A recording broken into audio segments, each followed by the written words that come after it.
Crise no Botafogo, rival do Flamengo na Supercopa do Brasil, daqui a menos de um mês, no dia 2 de fevereiro. Botafogo em crise, o clube inclusive emitiu nota oficial para falar sobre um burburinho aí, várias notícias saindo, ameaça de jogador não se reapresentando no dia 17. Nossa, tem muita coisa do Botafogo também para a gente falar. É o risco de ser SAF, a gente sempre alertou isso aqui. E tem também novidade sobre Juninho, atacante que o Flamengo tenta a contratação. Nós vamos atualizar essa situação.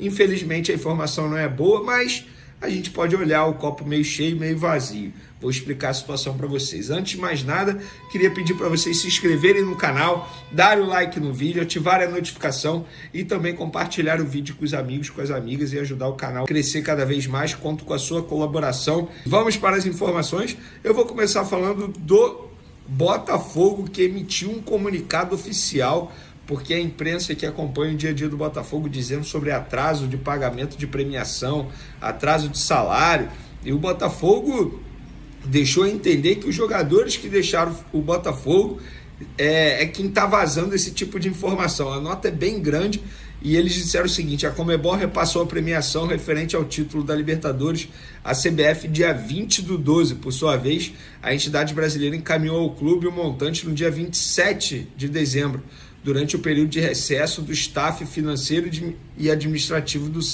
da SAF. É importante ressaltar que um grupo de jogadores que não está mais no elenco solicitou aumento de 25% na premiação nos últimos dias antes do término da temporada, sem base contratual alguma, na tentativa de reconfigurar um acordo há meses estabelecido. A SAF não aceitou, seguindo o que foi previamente acertado entre as partes. Hoje, alguns desses mesmos ex-jogadores estão promovendo inverdades na mídia na tentativa de garantir ganho pessoal. Esperamos que a imprensa cumpra o seu papel de contenção e apuração antes de permitir que jornalistas sejam utilizados para tais propósitos. O Botafogo vive um momento esportivo institucional único em sua história e segue envidando todos os esforços para continuar a trilha pelo seu caminho de vitórias. Galera, sejamos francos, o Botafogo é uma incógnita por enquanto na temporada 2025. Saiu um monte de jogador, óbvio que a grande maioria é reserva, mas o Thiago Almada e o Luiz Henrique saíram e não teve nenhuma reposição até o momento. O treinador saiu, o treinador até o momento não foi contratado. Existe uma incerteza no Botafogo, isso é claro, é nítido. E quando começa a sair essa quantidade de notícias sobre atraso de pagamento de premiação, e a imprensa noticia que tem atraso de pagamento de direito de imagem e salário, isso o Botafogo não falou na nota oficial. Então, gente, é SAF. A gente sabe que o John Textor, que é dono do grupo, está passando uma dificuldade absurda para resolver o problema financeiro do Lyon, que é um clube que faz parte do grupo. É óbvio que o Botafogo vai ser afetado de maneira indireta e direta também na montagem do elenco para 2025. Vamos para o Flamengo, galera? Vamos lá. Carlinhos. Informação sobre Carlinhos. O Flamengo conseguiu a conversão da pena de Carlinhos. O atacante está liberado para atuar na estreia do Carioca nesse domingo, dia 12, contra o Boa Vista. O camisa 22 havia sido punido pelo STJD com 30 dias de suspensão, além de multa de 5 mil, por empurrar a cabine do VAR durante a partida contra o Grêmio no Brasileirão do ano passado. Com a penalidade, ele só poderia retornar aos jogos a partir do dia 19 de janeiro, ou seja, somente na terceira rodada do estadual. Agora ele está apto, mas ele vem treinando na equipe reserva há muito tempo. Não sei se é por conta dessa suspensão, que agora ele não está mais punido, né, porque o departamento jurídico do Flamengo conseguiu reverter essa situação, ou se é por questões técnicas. A gente vai saber em breve. O Felipe Tereza é quem vem treinando como centroavante. Vamos falar agora de Fabrício Bruno, galera. Muita gente ficou na dúvida aí de como ficou a situação final da venda. Eu vou fazer um resumão da compra do Cruzeiro junto ao Flamengo por Fabrício Bruno. 7 milhões de euros, 45 milhões de reais à vista, à vista, na hora do ato, por 100% dos direitos econômicos do atleta. Não terá bônus por metas, e o Flamengo preferiu negociar todo o percentual do jogador, ou seja, 100%, esse jogador vai completar 29 anos agora em fevereiro, e receber toda a quantia à vista. Na visão da diretoria, dessa maneira é melhor do que ficar com percentual e receber a quantia parcelada durante anos. Um exemplo, eu falei isso aqui no outro vídeo, o Thiago Maia, o Inter vai pagar ao Flamengo 4 milhões de euros parcelados até 2027, em 10 parcelas. Eu também prefiro receber o valor total agora à vista e você fazer um fluxo de caixa bacana, a receber o valor parcelado e ficar com um percentual de jogador com idade avançada que tem pouco poder de revenda. E o contrato do Fabrício Bruno com o Cruzeiro será de 4 anos, o mesmo período que ele teria com o Flamengo. E por falar nisso, o Flamengo abriu uma brecha aí na folha salarial de pelo menos 12 milhões de reais no ano, que era o que o Fabrício Bruno iria custar aos cofres do Flamengo só de salário, porque tem prêmio por título, e lembrando que ele renovou recentemente em 2024 e teve um aumento salarial absurdo, uma valorização salarial absurda, méritos dele, porque jogou para isso e passou a ser um dos jogadores que mais ganha do atual elenco rubro-negro. Lembrando que o Fabrício Bruno foi comprado pelo Flamengo por 15 milhões de reais e está sendo vendido por 45 milhões de reais. O zagueiro deu retorno técnico e agora está dando um baita retorno financeiro de 30 milhões. O negócio, na minha visão, foi bom para todos os lados. O Fla recebe um ótimo valor à vista por um jogador considerado reserva, com salário alto e 29 anos, idade avançada. O Cruzeiro contrata um jogador para ser titular absoluto, não vai ter problema de caixa, porque estamos falando de uma SAF. O Pedro Lourenço é milionário e o atleta voltará a ser feliz, porque no Flamengo estava insatisfeito com a reserva dele. E aí muita gente já me perguntou e eu já apurei. Venê, com a não ida de Fabrício Bruno para os Estados Unidos para a pré-temporada, o que vai acontecer? Quem entra? É o Cleiton? É o Pablo? Não! Já está definido e será o jovem destaque João Carbone. Ele, inclusive, já foi comunicado.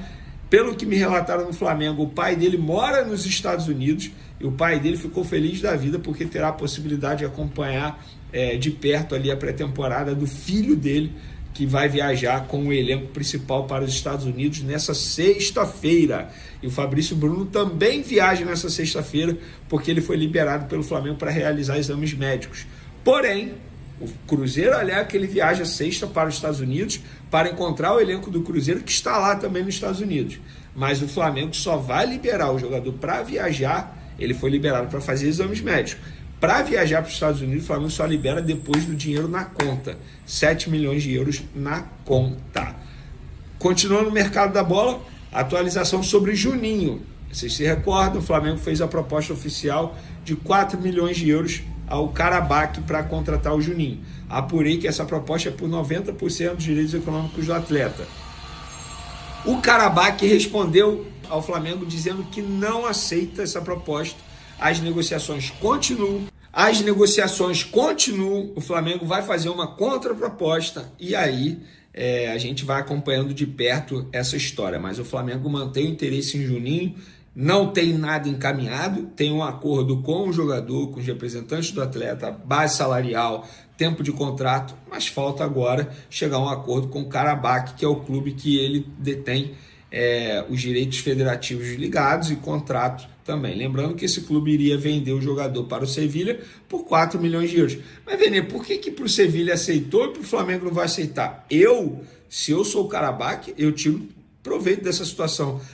Juninho? Você atrapalhou a venda para o Sevilha, beleza, você quer o Flamengo. Mas agora a gente vai querer mais. E, gente, embora o Karabakh seja de um mercado extremamente alternativo, eles são comandados por russos. E os russos são muito chatos em negociação, vocês sabem disso. A gente acompanhou isso na última janela de transferência com o Claudinho, em vários outros momentos, com o próprio Wendel, que também é do Zenit. Então, gente, é difícil. Porém, o Flamengo continua tentando, negociando, através do diretor José Botto. Preciso falar agora sobre o Flamengo, que vai utilizar parte da grana obtida com a venda do Fabrício Bruno à vista para garantir seu primeiro reforço na temporada de 2025. Trata-se de Juninho, o atacante de 28 anos de idade que pertence ao Karabag do Azerbaijão. Só para lembrar, assim que toma posse, o novo presidente do Flamengo, o BAP, constata uma realidade financeira complicada. Há pouco dinheiro em caixa. Até por isso, o Flamengo brigou e conseguiu que o Cruzeiro fizesse o pagamento de 7 milhões de euros, ou mais ou menos 45 milhões de reais, à vista por 100% dos direitos econômicos. O negócio está fechado. Os clubes estão trocando documentos e o Fabrício Bruno embarca ou desembarca nessa sexta-feira para realizar exames médicos e assinar em definitivo com a Raposa. Com parte dessa grana, o Flamengo vai melhorar a proposta que já foi recusada pelo Karabag para fechar com o jogador. A primeira oferta que não foi aprovada era de 4 milhões de euros, o Karabag quer 5 milhões de euros. A tendência é que o Flamengo se aproxime desses 5 milhões de euros, pagando parte da grana à vista, graças à negociação envolvendo o Fabrício Bruno. Só para completar, o Juninho já aceitou a oferta do Fla, recusando uma proposta do Sevilha. A história de que ele ganharia muito mais, que ele só aceitou o Flamengo para ganhar 3 vezes mais é mentira. O Fabrício Bruno tinha direito a um salário de 1 milhão de reais por mês, ou perto de 1 milhão de reais por mês no Flamengo. O Juninho chega ao Fla para ganhar na casa dos 500 mil mensais. Preciso falar agora sobre o Super Mundial de Clubes, que terá cotas menores para clubes da América do Sul em relação aos gigantes do futebol europeu.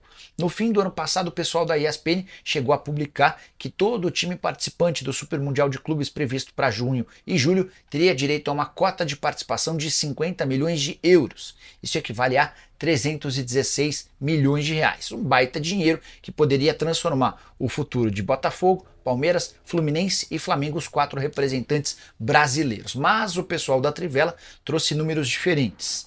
Segundo essa apuração, somente os gigantes do futebol europeu terão garantidos os 50 milhões de euros pela participação no torneio. Os sul-americanos, incluindo os brasileiros, além de Boca e River Plate, vão faturar algo na casa dos 20 milhões de euros, que equivalem a 126 milhões de reais. Importante complementar que passagem para a próxima fase assegura dinheiro e o título garante 100 milhões de euros, ou mais ou menos 630 milhões de reais.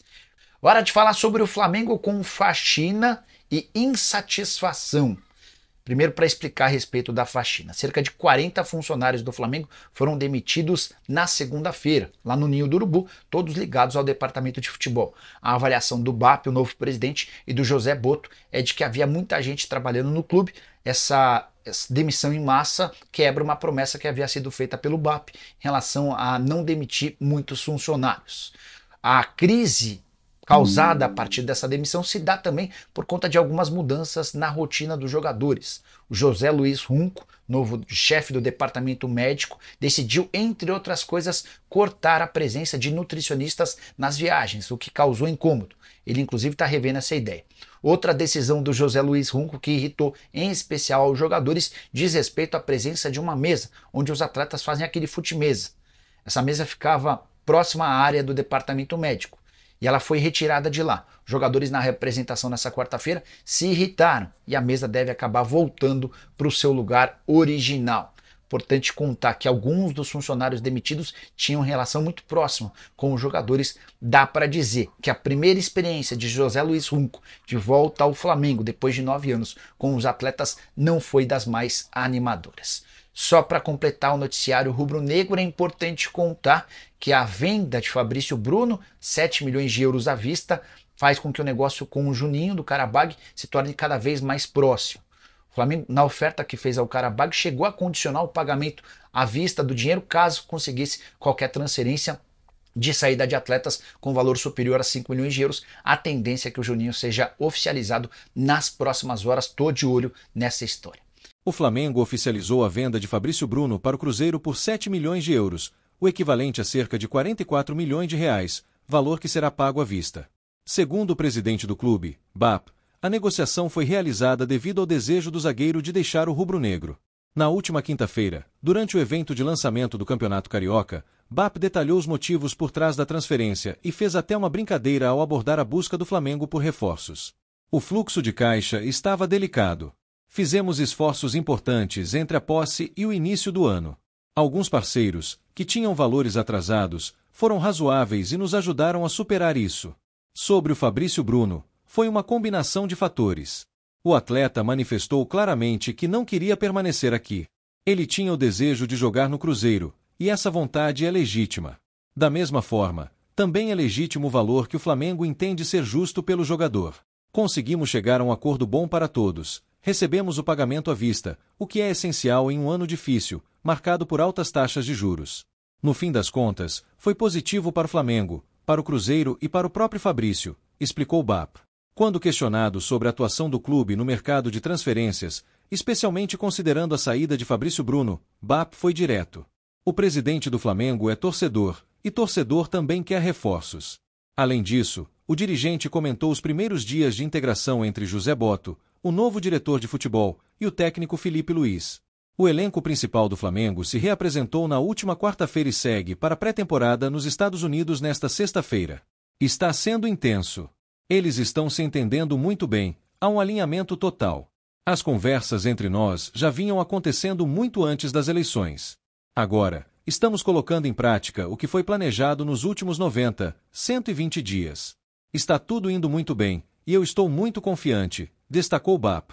Por fim, o presidente falou sobre o início do Campeonato Carioca, no qual o Flamengo será representado por uma equipe composta majoritariamente pelo elenco sub-20. Os jogos acontecerão no Nordeste, enquanto o time principal realiza a pré-temporada no exterior. Não é só um tour, não. É jogo sério, a Vera.